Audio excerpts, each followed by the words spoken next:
I think behind the fear of confrontation is actually the fear of rejection. Oh, yeah. A lot of times, Yeah.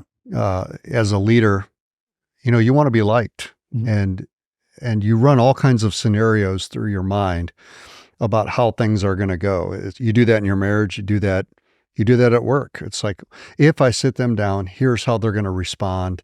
Here's how it's going to make me feel. And you do a calculus. You are trying to determine whether it's worth it or not.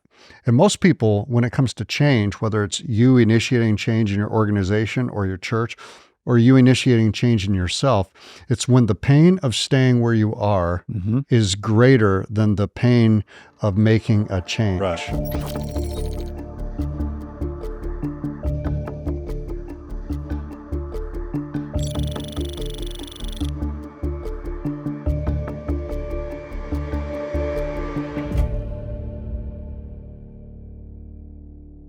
Welcome to the Built for War podcast. I'm Jimmy Evans. I'm so glad that you've joined us. We talk about leadership, specifically church leadership. I know a lot of the things we talk about could apply to any level of leadership, but we specifically talk about church leadership, helping you to understand how to build a great church, how to have a personal life, family, marriage that is healthy, but also to have a church that's healthy. And I have joining me today Pastor Jimmy Witcher, who is the senior pastor of Trinity Fellowship Church in Amarillo. Jimmy, thank you for being here. Always an honor, Pastor. Great to be with you. And also Pastor Lee Cummings, who is the senior pastor of Radiant Church in Kalamazoo, Michigan. Great to be here. Great to be here. These are my dear friends. For many, many years, I'm a part of both of these churches, and so these are extremely healthy churches, growing churches. And you both have church associations. Yes, sir. Trinity Fellowship Association of Churches and Radiant Network. Correct. And you guys have many churches that are a part of this network, but it's very relational. And so if you're out there and you don't feel connected, you're trying to get connected, connect with these guys. And how do they contact TFAC? It's tfac.com, tfac.com. How about Radiant? Radiant.net. Radiant.net. And so contact them, you get more information, but you get personal one-on-one and also smaller group, interaction as a part of being a part of what they're doing. Plus you get individual relationship where you can ask questions and get help for your particular problems. Every pastor needs a pastor. That's right. Every pastor needs a connection point. And some of you guys are getting beat up. Even if you're in a denomination, you can still be a part of these networks. But especially if you're independent, you need to connect. And so these guys are a good place to connect. And we're talking today about an issue that is massive. It's healthy confrontation, correction, and discipline. And now this will define the health of any leader, any church. I came into the ministry at 28 years old as a marriage counselor, and from business. I had never been to seminary, Bible school, anything like that. And but I was a counselor, and then the senior pastor left about 10 months after I came on staff. And the elders asked me to take over. They asked me to fill the pulpit until I could figure out what to do. And after I had preached 4 or 5 weeks, they asked me to be the senior pastor. So I'm the senior pastor of a 900-member church at 29 years old, never preached regularly, never taken an offering, never done a wedding, never done a funeral. I mean, I am terrified. And one of the things I'm terrified about is the church, everybody leaving. I had a recurring dream that I was preaching and everybody walked out. That's what you call a nightmare. Oh my gosh. I really did. So we had a dysfunctional church, a lot of sweet people in the church, but just a zoo of dysfunctional people. And I knew I needed to say something, and I didn't. I mean, fear of man, fear of rejection, fear of man. And so Proverbs 28, this is the promise that God gave me that probably saved me from ruin. And this is Proverbs 28:23. He who rebukes a man will in the end gain more favor than he who flatters with the tongue. So he who rebukes man. So I had a list of about 20 people to confront. I'm talking about drug dealing. I'm talking about homosexuality. I'm talking about immorality. I'm talking about corruption, graft. It wasn't on your staff, was it? Some of them. Some of it. Oh yeah, some of them were. Wow. And so, but I'm just saying I had so much fear. Right. So I just made my list. I started calling them in one after the other. And I started confronting them. Well, the guy that was selling drugs, he was guilty as a sheep killing dog. And so he comes in my office, and I said, I know you're selling weed up here like that. And he starts crying, squalling. I'm so sorry. I'm so sorry. I said, it's all right. Stop. Don't do that anymore. And his wife was on our staff. And then we had, just one after the other bring people in. Well, during that process, it helped me. It helped me a lot because those people loved me more afterwards. Now, about 10% of them hate my guts. Okay, so about 10% of them I confronted, and they were very defiant, very angry, and they left. But they were left. Right. They were gone. Right. They weren't my problem anymore. But I would see those people in the hall, and I would see, and there was one guy that was he was a nut. He called himself a prophet, and he was going to everybody in the church telling them that he was trying to build a gym, and he was telling everybody that the Lord told me you're supposed to give me $10,000. Oh, gosh. Lord told me you're supposed to give me $5,000. So I brought him in my office. He's a big old boy. I brought him in my office, and I said, well, I want you to know, number one, I don't like you. I just don't like you. I said, what you're doing in this church, don't you ever do that again. And don't you ever go up to anybody in this church, tell them that the Lord told you they're supposed to give you money. And said, well, when I'm talking, he's smiling at me, this weird smile. And I stopped and I said, is there something wrong? He said, well, I'm sure you can tell that I have a problem with authority. And I said, yeah, I can kind of tell that. He said, Pastor Jimmy, I had 11 stepfathers. I said, what? He said, Pastor Jimmy, my mother's been married more times than we can count. And I had 11 stepfathers while I was growing up, and many of them abused me.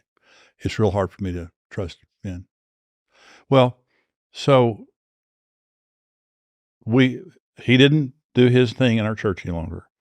But every time I saw him, we looked at each other, and at least I had a respect for him. Before that confrontation, I just thought, you're a weirdo, and I don't like you. After that confrontation, I thought to myself, it's kind of amazing how normal he is after having 11 stepfathers. Right. That's what confrontation does. So I went through that process of confronting everyone, and my fear went away. And what I realized was I felt better. The church was better. I never did it hatefully. But I never allowed sin or problems to go unapproached from that point forward. Well, our staff gossiped about each other constantly. And my office became Grand Central Station for all of our staff to come in and tell me about the other staff person. And I would say to them, well, go tell them that. Oh, no, they wouldn't receive me. No, they'll pay me back. Whatever. So one day, this is how small we were as a church. I brought the whole staff in my office. And so they were all sitting around. And I said, well, I want y'all to know you don't like each other. Now, everyone's looking at me. No one's twitching. There's Nobody's taking a breath. No one's taking a breath. And I said, I want you to know you don't like each other. And you talk about each other all the time. And I want you to know the next person that walks in this office and talks about another staff person is going to get fired. Unless you're asking me to help you go to that person and resolve your issue. If you want me to help you, I'll be glad to help you. But if you gossip one more time about each other, I had 2 of my staff members called each other Pharisees and all kinds of names and stuff. And so I said, you're going to talk to each other and you're going to start then. And I said, and you're going to do the same thing to our congregation. I'm tired of you talking bad about our church members. And from now on, don't you come in this office telling me bad things about our church members. You go to them and talk these things out. Well, so from a very early, probably the first year of me being senior pastor, we created a culture of honesty. And the culture was, if we have something to say to each other, we're going to say it to each other. That's good. And we absolutely are not going to allow this culture of dysfunction, dishonesty, waiting so long that you hate each other. So these are some scriptures, and I'll let y'all are going to talk. At some point, they're going to talk. Okay, this is not just a sermon. We're taking notes, so go ahead. Exactly. Proverbs 27, faithful are the wounds of a friend, but deceitful are the kisses of an enemy. And I would rather have a friend that would tell me the truth than an enemy that sits there and stab me in the back. Matthew 5, therefore, if you are offering your gift at the altar, and there remember that your brother has something against you, leave your gift in front of the altar. First go and be reconciled to your brother. Then come and offer your gift. Matthew 18, if your brother sins, go and reprove him in private. If he listens to you, you've won a brother. If he does not listen to you, take 1 or 2 more with you, so that by the mouth of 2 or 3 witnesses, every fact may be confirmed. If he refuses to listen to them, tell it to the church. If he refuses to listen to even them, even to the church, let him be to you as a Gentile and a tax gatherer.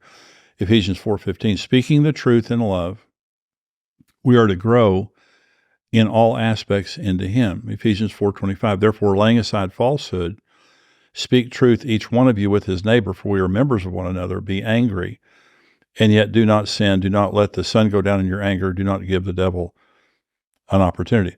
So those are some of the scriptures. Now, I'm very familiar with both you guys in your churches, and so I know that y'all do. You guys do this. Did you always? Was confrontation hard? I think it partly depends on what you define as confrontation. Because, growing up, one of the things that I was shocked by, because, of course, I spent most of my life in the business world, right, and then came on staff as a pastor. Confrontation happens all the time in the business world. I mean, it was an easy, if you're not doing your job, if you're doing something wrong, we just called it coaching. You just got regularly coached, and and somebody was happy to call you out if you were crossing the line. If you said something in a meeting that was accusational to somebody else, they would generally just respond right there. It was shocking to me how, in this context, more healthy the world was than the church was. And so that has been an interesting shift of trying to build that culture of honesty and coaching and good communication in the context of a church has been certainly different than the world. But you have a culture of honesty. Oh, absolutely. But it starts with being honest and allowing people to be honest with you. Yeah. And calling something out. One of the things I tell my staff all the time is, the more frequently you coach, the more it just becomes normal and natural. Right. That's right. And then it's just a normal, natural part of the flow, and it becomes easy. It really is an extension too of your home, because like with Karen and me, we talk things out. If there's tension, we just talk things out. We don't let things stew for 20 years, And this guy that used to live next to me, he just put on his green jumpsuit when he came home at night, went in the garage and built something for 30 years, rather than dealing with the problems of his marriage. And so, Lee, again, I know at Radiant, now you're the founding pastor of the church. That's correct, yeah. And you were young. Yeah, I was 25. Yeah. So was it difficult for you to confront? Yeah. Anybody who tells you they like confrontation, I think there might be something wrong with them. And, nobody likes confrontation. Right. Some people come across like, oh, yeah, they're not afraid of anybody. It's all a lie. No leader enjoys confrontation if you're healthy. Yeah. And when you're 25 and you're starting a church, everybody else in the church is older than you. Everybody on your staff primarily that you hire is a little bit older than you. And you have to be very secure. You have to be very confident in who you are. I think what I learned, I never avoided confrontation, but what I learned is not to allow the time between I know something needs to be confronted and actually doing it, not to let that go too long. Because what I realized is this issue is going to come to a head one way or another. Right. I need to just go ahead and do it now. And it's not fair to the people that you have to sit down and give correction to let it go too long for a couple of reasons. Number one, they might not even know it, and they need to grow, and they want to change. Yeah. So you have to assume the best. The other thing is, by the time you do get to it, you've allowed that frustration to build up, and it's the first time they're hearing about it. And so when you give it to them, it's like a fire hydrant, and maybe it's got more emotion to it than it needs to be, and they might just respond and say, I wish you'd have told me. Right. So I think as time went on, I learned, hey, if you really love people, if you really want the best for them, assume the best and have the conversation. Well, Ephesians 4 says, be angry, don't sin. Don't let the sun go down on your anger, or you'll give a foothold to diabolos, slander. You give a foothold to the devil. Mm. And this I teach this regarding marriage when we're doing marriage conferences, and that is, see, when you go, the devil is the hurt whisperer. And he's always there to speak. The problem with pain and anger isn't the pain or anger, it's the message in it.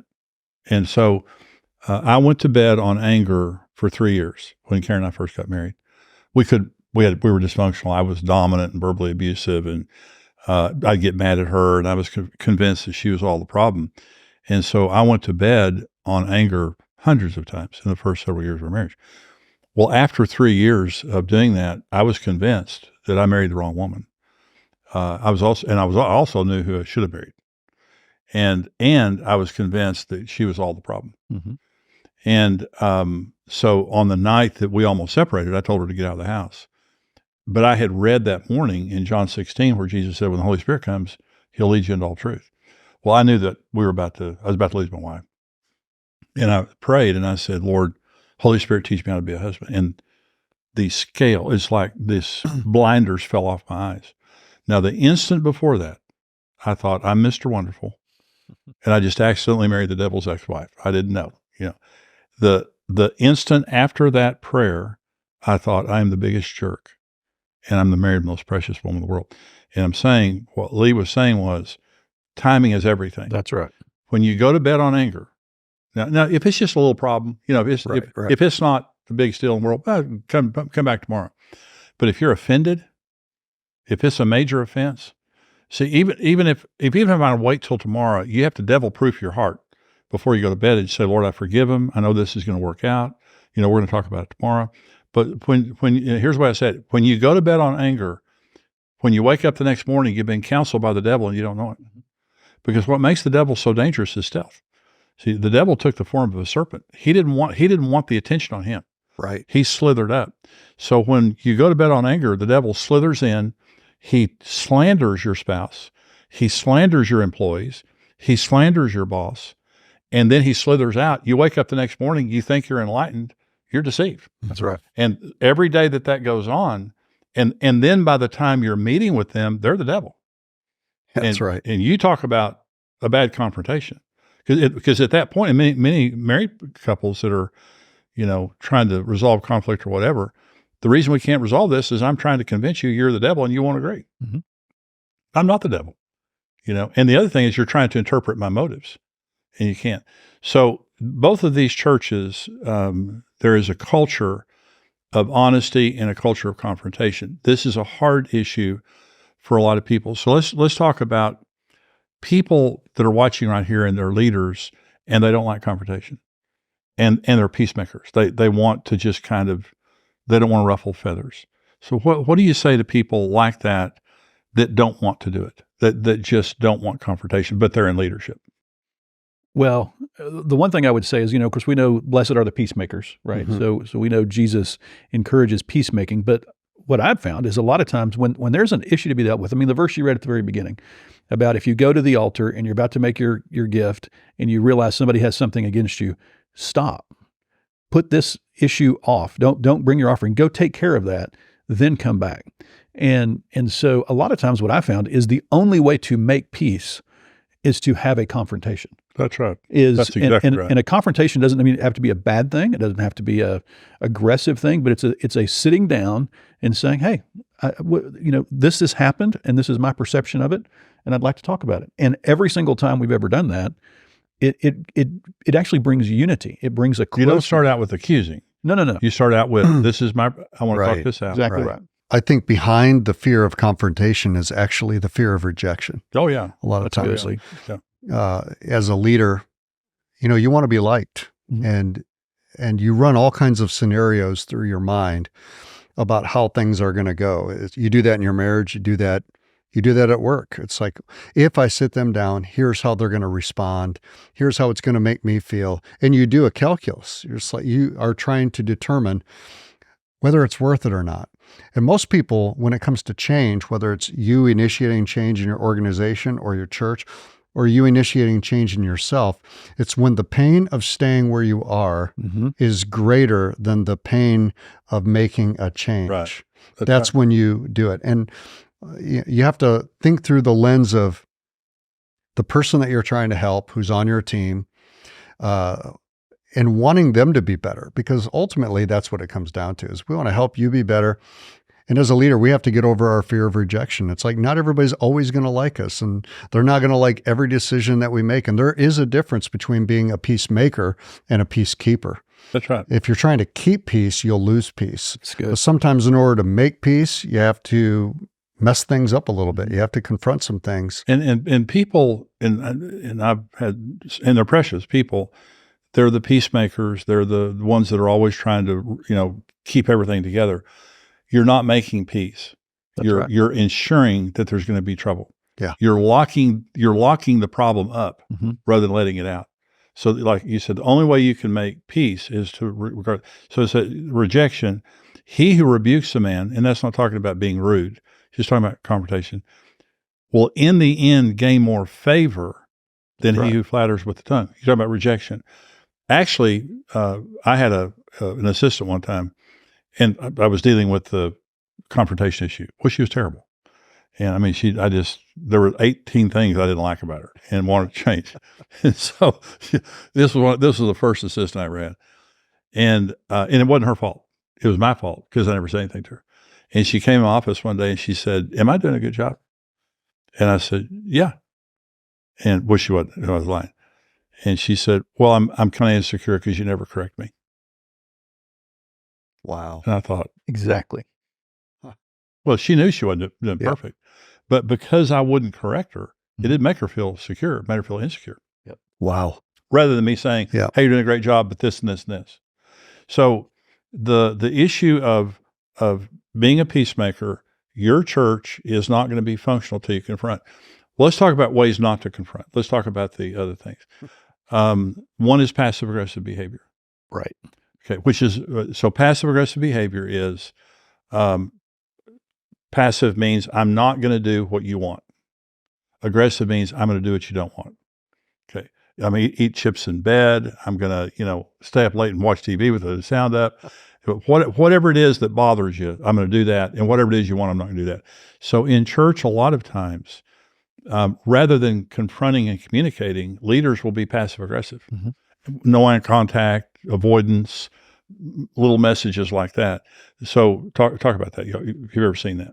You can see that in leaders, but it is such an immature response, right, to conflict, and all it does is exacerbate the problem. That's right. It just makes it worse, not dealing with it. And I think one of the things that keeps people from walking into confrontation is we play the scenario over in our mind over and over and over and over again, and we're trying to say, well, if I confront and if I say this, what are they going to say, and how do I, and so we spend all of this energy trying to sort it out so that we've got every answer of how this is going to go, when the reality is you don't know how it's going to go until you have the confrontation. That's exactly right. And so all of this energy that gets pent up, and what it does is it can lead us into actual sin, where we're mistreating people, we're manipulating, we're ignoring, and that passive aggressive avoidance.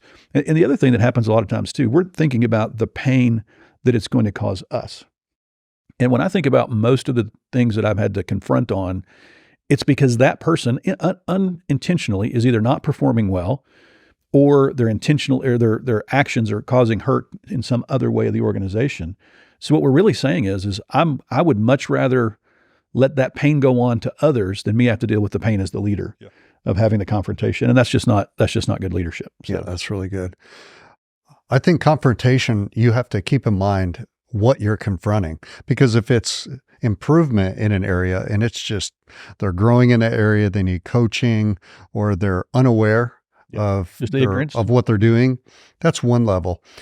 Confrontation, when it is open rebellion or is division or is slander or something like that, you determine the strength and the severity of the confrontation depending on the motive or the action that's being taken. Passive aggressive, it's the absolute worst.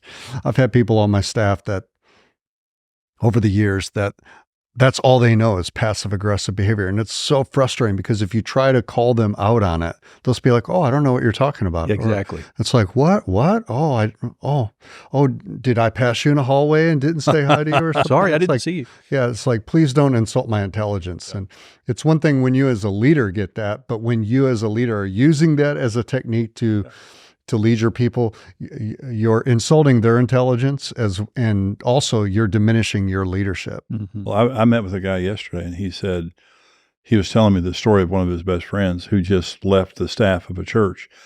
And he said, they never corrected my friend. They never told him what he was doing wrong. They just made his life miserable till he left. Mm-hmm. It was passive aggressive behavior. Mm-hmm. And so just go to the guy and fire him, and we're going to talk in the next podcast about how to remove leaders, how to set leaders in, how to choose leaders, but also how to remove them when that has to happen. So I was in a meeting one time, and the pastor fired a staff member in a meeting without notice. Publicly? In this meeting, yes, wow. Publicly. And looked at him and said, "The Lord told me this morning you're not here anymore, so clean your desk out." My goodness. Okay, so spiritualizing, God said, in other words, they're doing a terrible job. They're not doing what their boss said, whatever. And you go to this employee and you say, "The Lord told me that there's a change for you. And I really believe, does that work? Well, you're blaming God. And I don't know. So in other words, you're not dealing with the problem. Exactly. I don't know that blaming God works. Although I have seen in certain scenarios, and of course we'll probably talk about this more in the next podcast, where it is that somebody's season is up. It's not that they've done something that's disqualifying, but the season is up, and that can be a way of transitioning them to something else. But yeah, we can't blame God for the decisions that we make, and so that, again, I don't have to deal with the pain of you rejecting me because I'm bringing confrontation or correction. And people end up resenting God. Yeah. That's right. And we have to be so careful because we learn so much from the business world, but the unique dynamic of leading a church is that your family, you're their pastor, and you're also their boss. Yeah. And so if you're not careful, it's easy to scapegoat God because you don't want to confront. You're having a confrontation, but you're actually playing the mediator between God and them. Right. And they end up walking away feeling rejected by God, feeling like they're losing their spiritual family and they're losing their pastor if you have to fire them or even if you have to correct them. And we have to constantly keep that in mind that there's really it's three-dimensional chess when you're dealing with people in church. It really is. And the responsibility that we have is to speak the truth in love. And I do want to go to this, Jimmy, because we were talking about we come into some meetings because there are levels of confrontation. Yeah.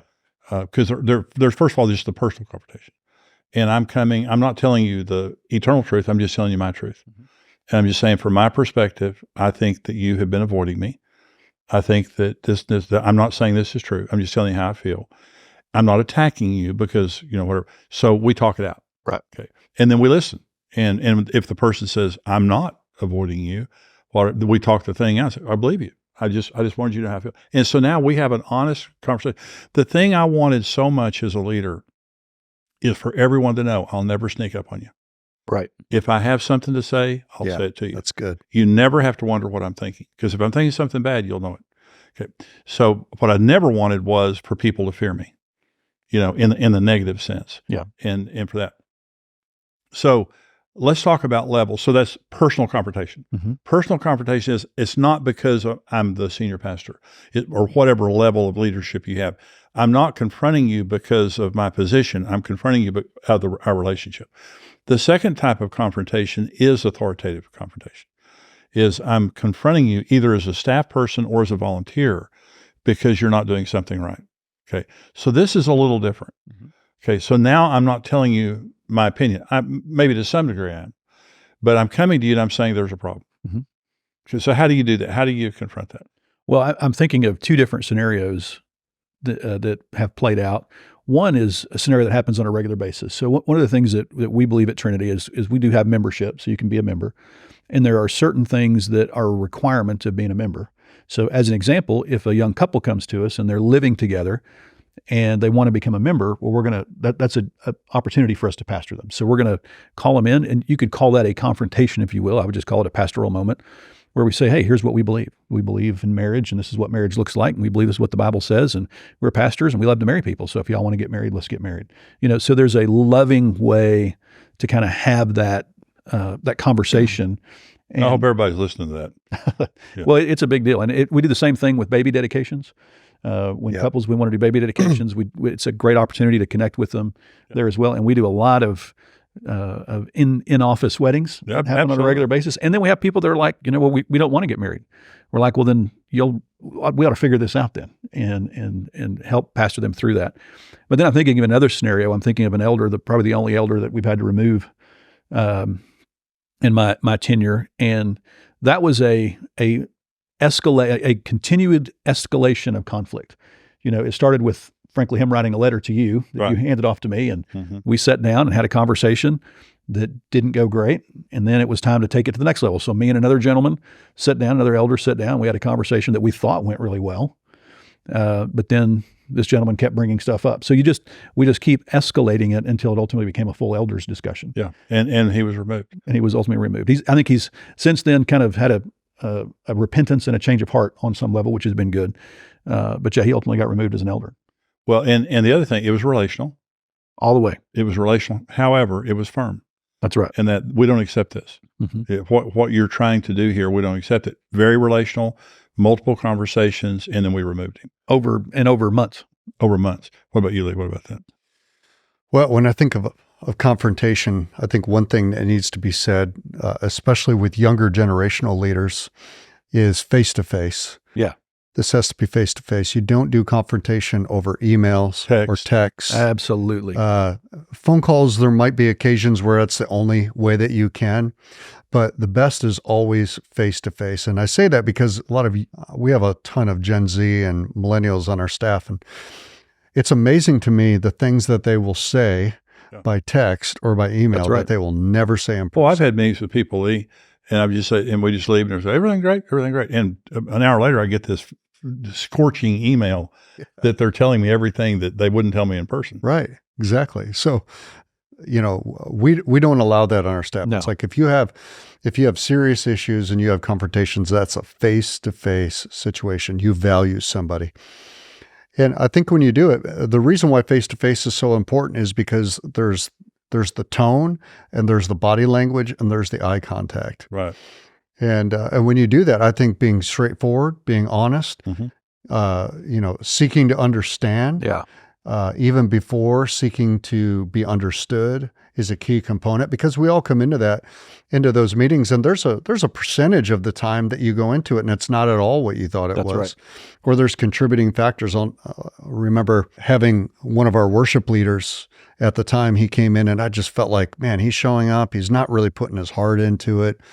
It's frustrating. I've seen him at his best. And this was going on for like 4 or 5 weeks.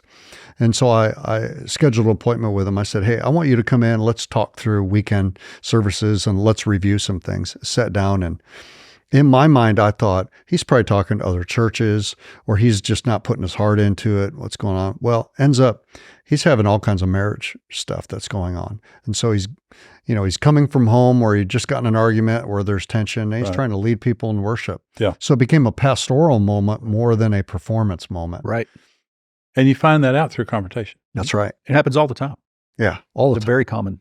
So Matthew 18, if your brother sins, go and reprove him in private. If he listens to you, you've won a brother. If he does not listen to you, take one or more with you, so that by the mouth of 2 or 3 witnesses every fact may be confirmed. If he refuses to listen to them, tell it to the church. If he refuses to listen to you to the church, let him be to you as a Gentile and tax gatherer. I want to talk about confronting sin. So we had a guy. Now we have disfellowship, over the last 40-something years, maybe a dozen people. I don't think it's very many. When I was senior pastor, there was a guy in the church who was a homosexual, and he was a predator. And I was young, and I just didn't know how to deal with it. But what caught you off guard was he would confess freely. He would walk up and say, "Hey, I blew it last weekend. I did this and this. And would you pray for me?" Well, I did that for a while. And then he kept doing it in our congregation. And he was praying on people in the congregation. And so I read the scripture, if your brother sins here. So I went to him, and he came up to me and he said, "Well, I blew it, but I went to this retreat, and it set me free." And I said, "Well, that's good, because next time you do it, you're out of the church." And he said, "What?" And I said, "One more time. One more strike, you're out. I won't put up with this behavior any longer." And he said, "Seriously?" And I said, "Try me out if you don't think I'm telling you the truth. The next time you pray on one person in this congregation out here." So he did, not long thereafter, and we put him out. And we did Matthew 18, and we put him out. And regarding divorce, and again, I hope that everybody's listening to this, the church is the pillar of the truth. We are the protectors of the institution of marriage. Yep. And if we don't do it, nobody else is going to do it. That's the right. government's not going to do it. The education system's not going to do it. We're the only ones protecting it. So we don't police the church. We don't police our church members. Okay. But when we find out that there's a divorce, we become interested in that, and we talk to them. And you can say what is happening now at Trinity, but while I was there, what we said was, if you divorce without a cause, you can either stay single, according to 1 Corinthians 7, or you're going to lose your church. And one of the reasons we did that is because we had a guy on our leadership, not on staff, but in leadership, who left his wife for his secretary. The next Sunday, he came into church, in the service his wife and children were at and sat down the aisle from them with his secretary, his new lover. Okay. The ushers ushered him out of the building, and we told him, "You're out. Don't come back to the church." But we protect the innocent. So I had a pastor in Amarillo while I was pastoring, very large church, downtown church that you came from. That's right. And he came to me and he made this comment to me: "My church is Sodom and Gomorrah." And I said, "What? Your church is Sodom and Gomorrah?" He said, "My church is Sodom and Gomorrah." He said, "Jimmy, you cannot imagine the sin in my church." I said, "Well, do something about it." He said, "I can't." I said, "Why?" He said, "I'm not an elder." Because that particular denomination, the senior pastor, he's a minister. He has no leadership, no authority. The elders, there was a woman in the church, and this the pastor telling me this. He said, "There's one in my church. She slept with 20 men in my church and destroyed their marriages. She is a homewrecker. She's very immoral." And I said, "The elders won't do anything?" He said, "Oh yeah, they did something. They met with her and said, 'We know you're going through a hard time, and we just want you to know we're praying for you.'" And he said, we had this guy in our church that left his wife for a secretary, comes in church the next weekend. Well, his wife was going to leave the church. Right. If we allowed that, That's right. The unhealthy, the sin stays, the healthy people go. That's right. And so we escorted him out. So we had a lot of instances where we had to disfellowship a person who was and confront and disfellowship because they didn't have a biblical cause for divorce. And so that's sin. Okay. So if you have a biblical reason for divorce, and we had to make a determination in some cases of what constitutes a biblical reason for divorce or not. But we didn't sit back and watch it happen, because if you do, the spirit of the congregation implodes. Now, in any of the services that you guys have, you have gay people there, you have divorced people there, and that's great. We want you to be there. But if you're going to be a part of the membership of the church and part of the life of the church, the standard goes up. And we're not just going to turn a blind eye to immorality, divorce, and all those kind of things. So y'all talk about that. Yeah. Well, we've had to do that a few times, and those are some of the most difficult situations. We've had similar immoral situations where great people, but in a very similar way. A guy leaves his wife, thinks he's going to show up with his girlfriend, and it's like, you're not going to do that. Right. And and the next week had to remove him. We've also had to do it with one or two divisive people. Most recently, in social media, we had somebody that was creating their own page and our own hashtag against us because he went through the process. He felt like we made a decision about somebody. We had to have somebody removed from working with our kids because he wasn't following our guidelines. And then we told him, you're not allowed to even go back into the area of the kids. Well, this guy got upset and hurt, cried on this guy's shoulder. And this guy took it upon himself that I'm gonna apply enough pressure on social media to you guys or bring about a change. And he starts collecting disgruntled people. Well, I responded to him by email. He didn't like it. He said, sorry, I'm not going to stop. And he went a little bit further. And we ultimately had our elders meet with him, and 3 of our non-staff elders met with him, confronted him. He repented, said, you're absolutely right. And we said, well, great, you repent. Because you've done this on social media, you're also going to have to repent on social media. So he went home and he changed his mind over the next 24 hours and doubled down. So our elders, we wrote him a letter. Said, you're no longer a member. You're no longer welcome on the premises. You are not in good standing, and we're putting you in the hands of the Lord, and removed him. And that guy was a problem and has been a problem. He hasn't repented yet, and that's been years.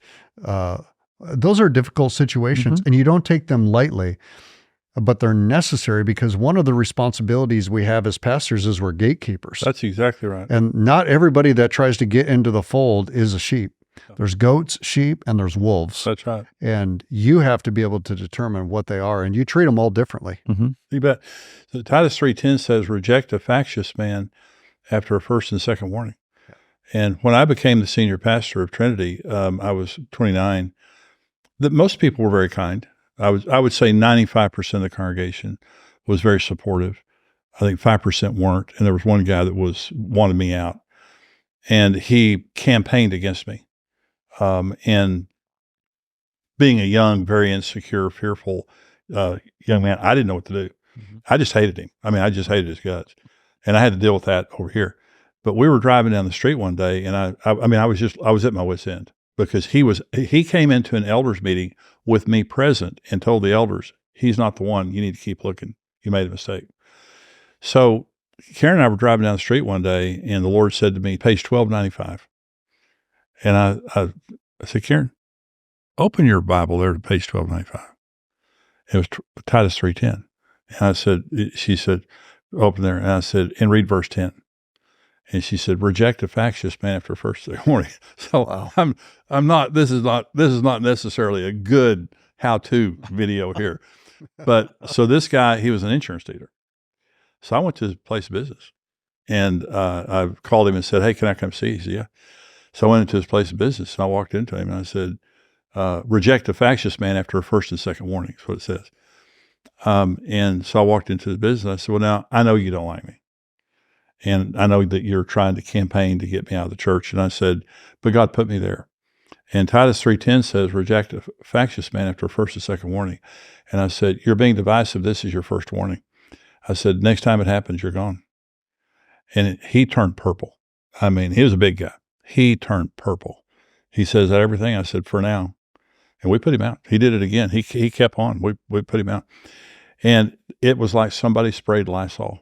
It was when these people who are divisive, immoral, rebellious, they completely contaminate the entire spirit of the church. And how many pastors leave ministry? That's right. That's right. Because of one or two people. That's exactly right. Well, they can make your life hell. Yeah. And so our job is, we're the gatekeeper of the church.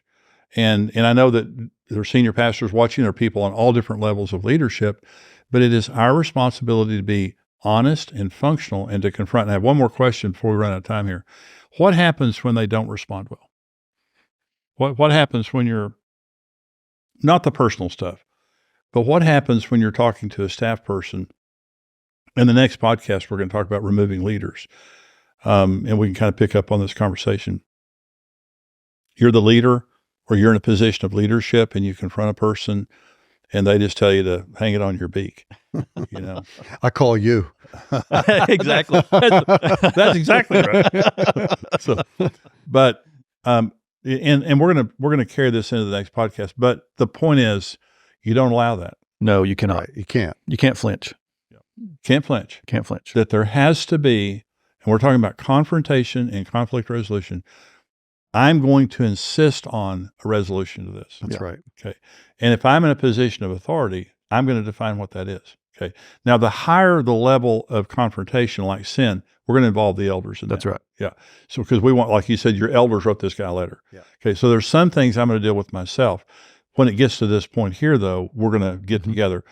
But if you're going to have a healthy church, it's got to be an honest church. And that begins with you at home, in your marriage.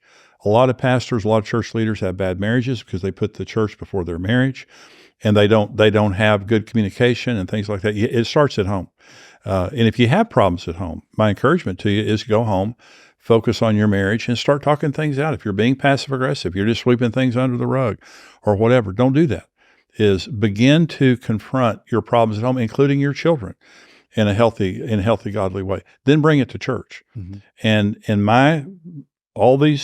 the churches represented with Jimmy and Lee here, and all the churches that they help pastor and lead, our commitment is a person that walks into the church and they're trying to find a place for their family to worship. This is a healthy, loving family that you can be safe in. That's right. Okay. If you're not a confrontational church, speaking the truth in love and talking things out and confronting sin and problems, you're not going to be a place where a person can come in and bring their family into a healthy environment. They're going to get hurt. They're going to get stabbed in the back. They're going to get preyed upon. Whatever's going to happen. And so it's all about creating an atmosphere of safety. And again, a healthy church doesn't mean you never have problems. A healthy church means you can deal with it. And as long as you're confronting, you're going to be able to deal with every problem that you deal with. And the Lord blesses it. When you find the truth in love, you find the Spirit of God. When you find just love, but there's no truth, there may be a lot of goodwill there, but you don't find the same anointing and the same blessing on that. So we hope that this is helpful to you. If you're enjoying the Built for War podcast, support us financially. The information is there on your screen, how you can do that. You can give one time, or you can also give a recurring gift, and it's a blessing to us. It helps us to build this ministry and keep taking this message out to help churches and church leaders. And we'll be back next time. We're going to be talking about setting in leaders, how to choose leaders, how to know good leaders, but also how to remove leaders, how to do that when it's necessary. Thank you for joining us today. We'll see you next time.